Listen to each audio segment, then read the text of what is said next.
all the actions that we've taken so far are absolutely necessary. We've given you a chart that shows you that by taking those actions and using gradually, drawing down all the reserves we have on the present forecast, we will make it to the end of the budget cycle in the black. But we're just going to have to keep taking this month by month, and we cannot say for certain that that the revenues will begin to match the forecast. If there's any good news we find in this report, it is that sales taxes, our single biggest source of revenue, have begun to catch up with the previous year. The trend line there is very positive. The corporations are still not making any money, and we're losing ground there. Individual income tax collections are our biggest single problem. So, again, our appeal is to the General Assembly, please complete action on the savings bills. These are items no citizen will notice any change in services from these bills. In fact, there'll be improvements not only for state government but for local governments if we're able to combine the PERF and TURF administration, because they pay some of that cost too. Questions? End of the 6/30/11 shows minus 57 on the after actions line. How is that finishing in the black? Well, rounding error. We'll find that. We'll find that amount. We're not that precise. That's just the just shows you that we'll need every bit of the reserves to get there. Are you going to support Dan Coates for Senate? I'll support the Republican nominee. You're not going to get involved in the primary then? No, I don't. Back to the really quick question. It also says in here that adequately protect taxpayers, the state must enter with some level of reserves. So are you going to have to make more cuts even if we come in just to make sure we have some reserves? Not necessarily. We also have some dedicated funds that are being held sometimes based on long ago statute for purposes less important than public education, public safety, and so forth. And at some moment we will probably draw on some of those if revenues don't recover. I thought those were included in They're not previous actions. Not yet. If this corporate income number down 43% without the benefit of the other months in front of me here, is that worse? No, it's been consistently off by large double digits. And simple matter that if businesses aren't making profits, they're not paying taxes. And we need them to recover to profitability. The PERF and TURF merger bill has to sit on a party line vote. What are you doing to try to get House Democrats on board with that? I would hope their conscience would tell them that this perfectly sensible proposal is absolutely necessary. I spoke about it at the State of the State. The plainest words I know to use. Won't change anybody's benefit. It won't change the separate and independent status of the two funds. All we're talking about is a single administration where today there are two, and thereby bidding down the price of some that we have to pay Wall Street to help invest the funds. And honestly, I would think this is something to be at least as appealing to members of the Democratic Party as it is to our own. So we're hopeful. Would you like to see Mark Massa run for prosecutor? No, I would not like to see him run. I would like him to stay here doing the tremendous job he's been doing. He was approached, I know, a year ago, and I told him I would never stand in his way, but I was personally hopeful that he would continue to serve in the state here, and he took a pass. And then when there was no candidate available, people came back and asked essentially permission to talk to him again, and I said I would never stand in anyone's way. They've got the best person. The process may have been less than optimal, but it has stumbled its way to the very best person. He is superbly qualified by both experience, intellect, and integrity, but I won't kid you, I would hate to lose it. Are you saying that he will run? He'll have to speak for himself on this, but I won't stand in his way, little as I would like to lose his services here. Representative Austin has been trying to add a lot of conditions to the public-private partnership rules. That would affect the Ileana Expressway. Do you support the conditions she's trying to put on? No, they're terrible ideas.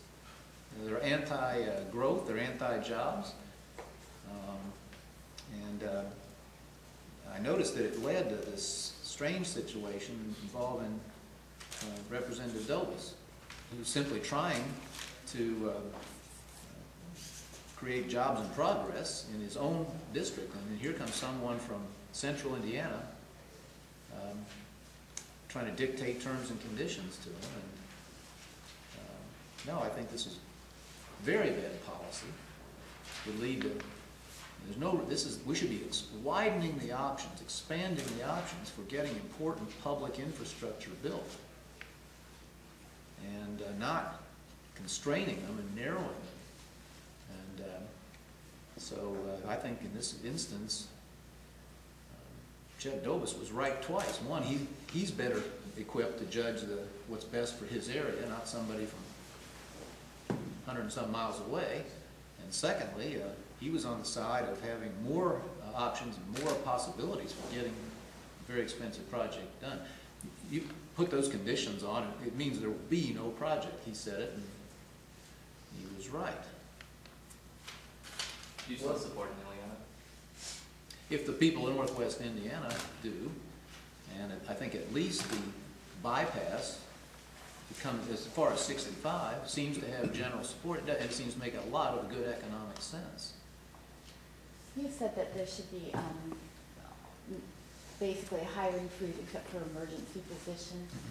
Why then is DOC hiring Denny Oxley? It's a replacement, as I understand it, for, I think I don't know all the details, but they have been bringing down their overall head count, but that doesn't mean you don't need anybody to teach or otherwise provide education. That whole function is on its way to Ivy Tech in I think a very wise reform, but about all I know about it. Which bills will you be making a priority to push in the second half of the legislature? Certainly those bills that would save $70 or more million now,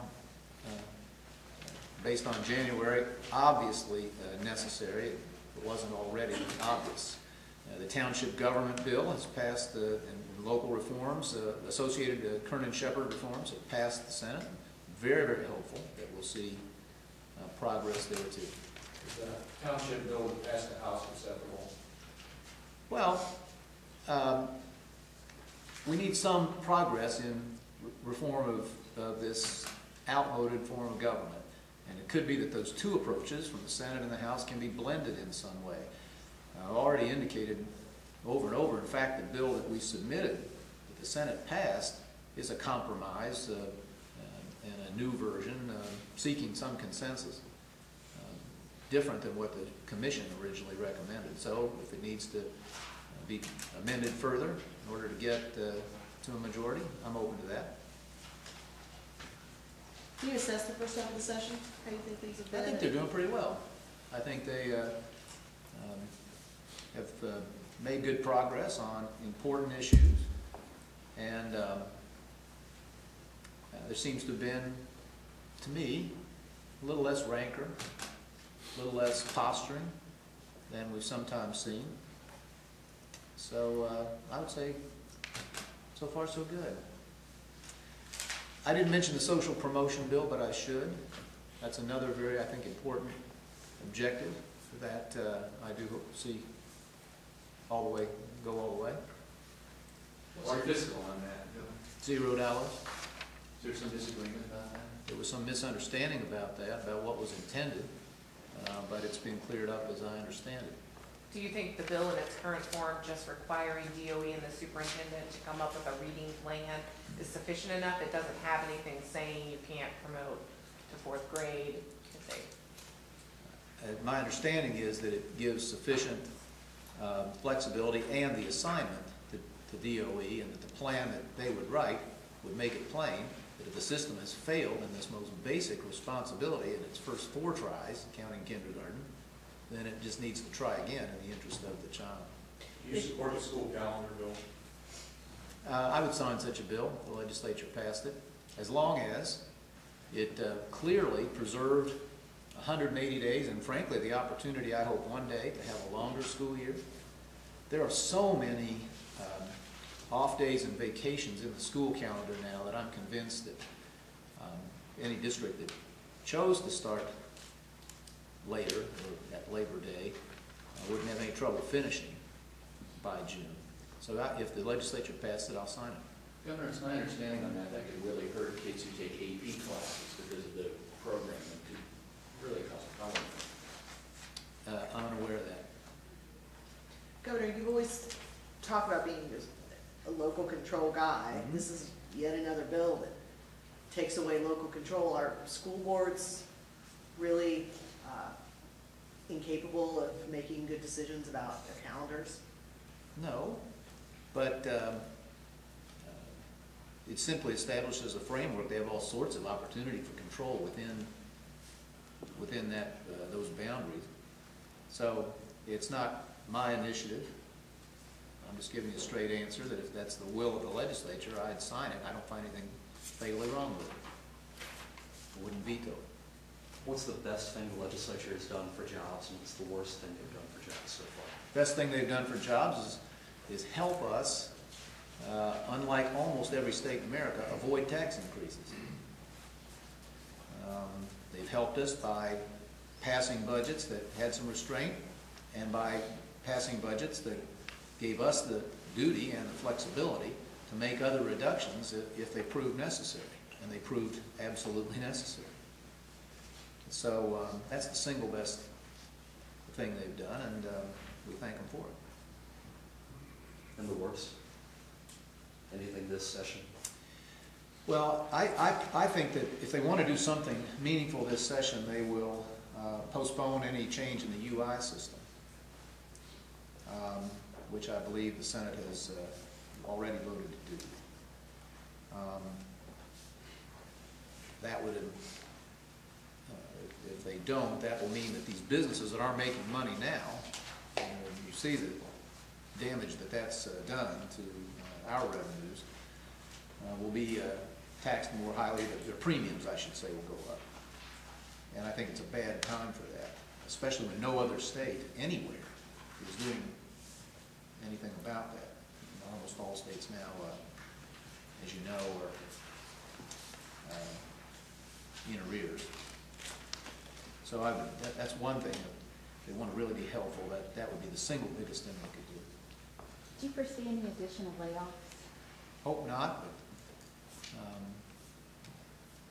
we've done everything we can to minimize this, but no promises. Governor, you gave us the numbers, but we didn't attach any adjectives to them. Encouraging, discouraging, you see this $75 million below the December forecast Yeah. already. Yeah, well, the leakage is less than it has been, and particularly on the sales tax side, there's a very clear pattern of recovery, at least to the levels of a year ago.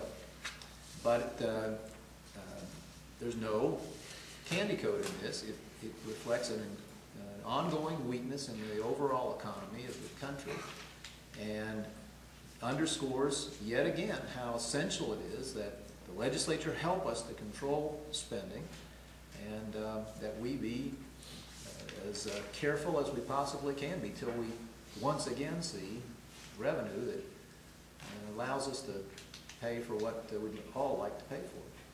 There's not an adjective in there. There had to be one. There had to be one around the term about the trend discussion. Yeah. Governor, the House passed a bill that kind of builds on the executive order you've had to require local schools and governments to build buildings to LEED standards. There's a lot of Republican opposition to that, saying it's a mandate that is unnecessary. I was wondering what you think in terms of requiring that in an effort to save energy costs, things like that. I haven't seen it yet.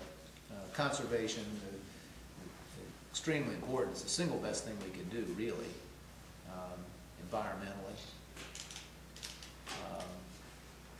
But I understand the hesitation when we're talking about school buildings. As you know, we've had a problem which is coming well under control now, right, in terms of the excessive cost of school buildings. So I'd want to take a close look at it, not to be at cross purposes. But the general intention here is a positive one. We've certainly been trying to encourage it in terms of the building code for the private sector of this state and in the way we approach any state construction. But it's like so many other things. Right now is a difficult time. There are a lot of things we'd all like to do that we simply can't do right this minute or do as much of as we'd like. So I would have to take a close look. When did you become aware that Dan Cox was running for Senate, and have you spoken to him? Yes, he called me and we had two conversations, but would have been Monday, I guess, that I first heard. So I don't know whose idea this was. I don't think it was Dan's, and I don't know exactly who first tried to recruit him, but I heard from him when he was trying to decide what he thought about such an idea. After going to Kentucky for the first meeting of the bi-state authority, are you feeling more hopeful, less hopeful about that project? And do you think that authority is going to be hopeful? Yes, I'm very hopeful. We've had extensive, as we talked about, extensive conversations, including private meetings in Frankfurt. I went down there, a private meeting up here. Governor Beshear and his people came up. We thought a lot about this, and I think we're very well aligned with two states. We'll have to look at all options. There's a commitment to do that. We've got some great people on both sides, and a great point person now in Steve Schultz. And I think we're going to have some real options in front of us, in front of that commission, fairly soon. It goes back, who asked the question about the Ileana bill? I mean, if you're going to get things like that done, you're going to have to be open to public-private arrangements and to user fees, that is to say tolls, as a possibility, or they won't happen at all. And so that's why I'm encouraged about the commission being now moving into its working stage, and that's why bills like the one that would have really terminated any hope of Ileana are a bad idea. Did you feel lonely at all when you went into the editorial board and you were Did I feel what? lonely? Lonely? I understand that the governor of Kentucky went in with about 10 Oh, staffers. there weren't 10. Well, but it was in his backyard. I mean, it's his hometown. You know, some of you have been there. I fly solo with those things. Except now that my terrified team always makes me carry one of these. I always say thank you for including my staff. But no. I was just kidding. Yeah, okay. Governor, It used to get noticed. Now people are sort of used to it. I go to visit your editorial boards, and I'll walk in, and people are always, where's the handlers? Could you tell us a little about your trip to Miami? Is it going to be just party and watching the game, or is there any other? Okay. Yeah. Well, we hope to have some fun. It's increasingly rare when I now discover that you can get all the Daniels girls go to in the same place at the same time. In fact, one of them has a work obligation and can't get away, so it'll be a rare family trip. So I'm really happy about that. But, no, we learned the last time that it's a really good opportunity to do a little business. And so I'll have several meetings with individual companies about jobs in Indiana, companies that we're engaged with, and some kind of conversation already. And we went together, our job hunting organization, the IEDC, went together with the 2012 host committee. And they tell me there a big turnout expected for a reception to promote Indianapolis and Indiana on Saturday afternoon. So we will try to be productive. I'm hoping to squeeze in some fun in between. Were any meetings like that turn out to be productive from the last time? Oh, I'd have to go back and look, Leslie. I can't say. But you know, as we see it, any meeting with either a business that has already brought jobs here or one that might be thinking about it is well worth doing. We'll go anywhere to do that, and turns out that an event like this draws a lot of those people, and we've been able to pick off 3 or 4 that I know of. What are your thoughts about the Colts providing tickets to state and city leaders, even if they're paid for, so they're technically not gifts, it's still something that the average person does not have made available to him or her? It's the team's decision. Every NFL team, as I understand it, every team, if you lose every game, gets a block of tickets, and it's up to the ownership. It's their right to do what they want under their rule. But what about legislators receiving them? Do you think there's any kind of ethical problem there? If they're paying for them, I think that's probably adequate. Governor, the House passed a bill that would allow area agencies on aging to grant presumptive eligibility for Medicaid long-term care money. It's an idea that had a lot of backing in the Bush administration.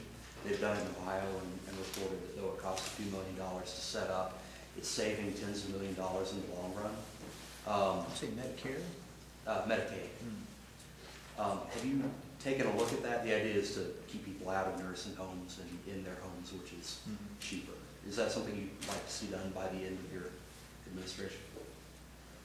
We've done a lot to try to promote in-home settings or other than institutional settings, not just for the elderly, but for other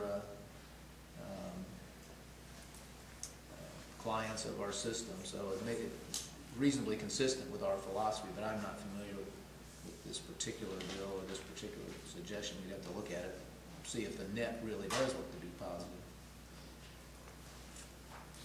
All right. Thank you. Thank you.